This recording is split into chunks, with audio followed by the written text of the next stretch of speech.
So in my last video, I talked about a TV show called Steven Universe, which is a cartoon on Cartoon Network created by Rebecca Sugar that I am absolutely in love with.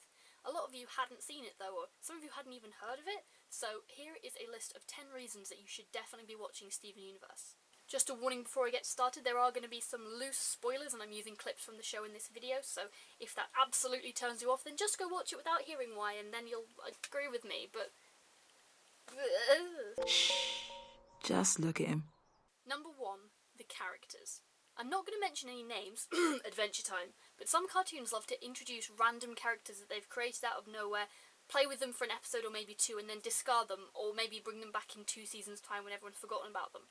It allows for some funny character builds, but what Steven Universe does that I love is that every character is connected to each other.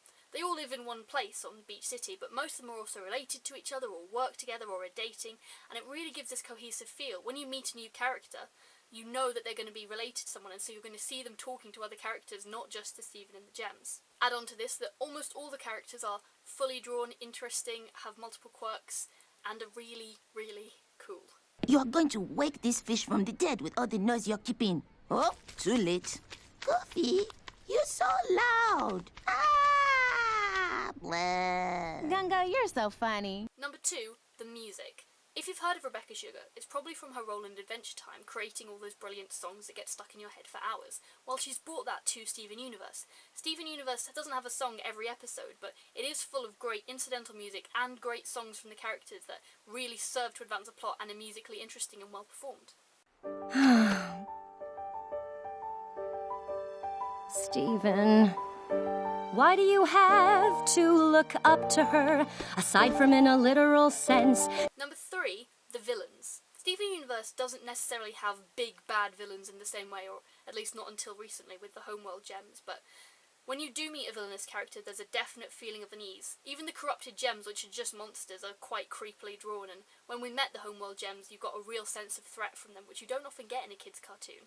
Oh, great. You're both out. Number 4, the humour. This show can be at times quite dark and quite unsettling, but it is hilariously funny. It actually makes me laugh out loud pretty much every episode, which is what I want from a show. The people of Beach City can't handle a situation like this. They need their electronic distractions so they won't notice that this town is a magnet for disaster. Oh, don't be dramatic. I saw humans get on fine without power for millennia. You used to hunt and gather. What happened to that? Number 5, the animation. A lot of the animation in Steven Universe is absolutely gorgeous. The character models are fun and they move in interesting ways and aren't afraid to get too exaggerated at times, which, you know, what else is the point of having animation if you're not going to have exaggerated characters? But it also combines with lovely, almost watercolour style backdrops for a real amazing sense of place. All the locations are gorgeous. Number 6, representation. Steven Universe features a whole host of people of colour, a whole host of LGBTQ people. I'm not quite sure how they identify. All the gems are confirmed to be non-binary, like me. And there's also just loads of different body shapes and body types and personality types and ages on display that you don't often get in a kid's cartoon. Ruby! Did they hurt you? No, I'm okay. Did they hurt you? Who cares? I do. Number 7, the voice acting. Almost every performance is outstanding, and there are some fantastic celebrity cameo voice actors, including Miss Nicki Minaj. I forgot how great it feels to be me. Number 8, the pacing. This one sounds a bit weird, but one of the things I love about Steven Universe is it's not afraid to take it slow.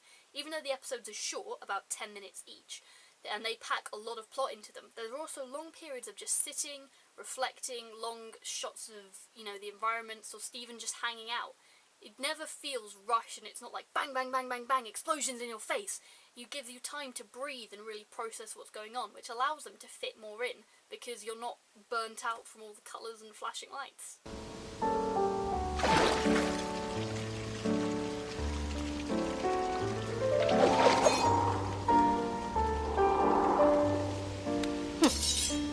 There we go. Number 9, the message. messages. Steven Universe has a lot to say for itself, and it says it concisely and not in a preachy way, but you're definitely left with some important messages, which I love in kids' shows. I think that they're a great opportunity to teach people. Characters like Garnet, Pearl, Rose, they all struggle, but they also have lessons to teach Steven, and Steven has lessons to teach them. One of the key messages of the show is that you shouldn't disregard people because they're younger or different from you, and that everyone has a voice and should be listened to. You're going to be something extraordinary. You're going to be a human being. And 10, Onion. Seriously, just watch Steven Universe because Onion.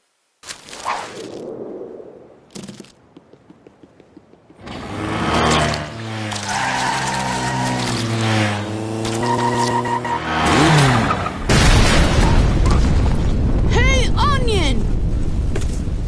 Okay, thanks for watching. Please go watch Steven Universe now. Please, go on. I'll wait. You know, you've not gone to watch. I mean, are you waiting for, like, if there's a secret at the end? There's not going to be. Just, you can click off the video, close the tab, Steven Universe.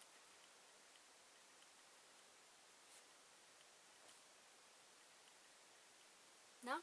Nothing? Okay. Bye then.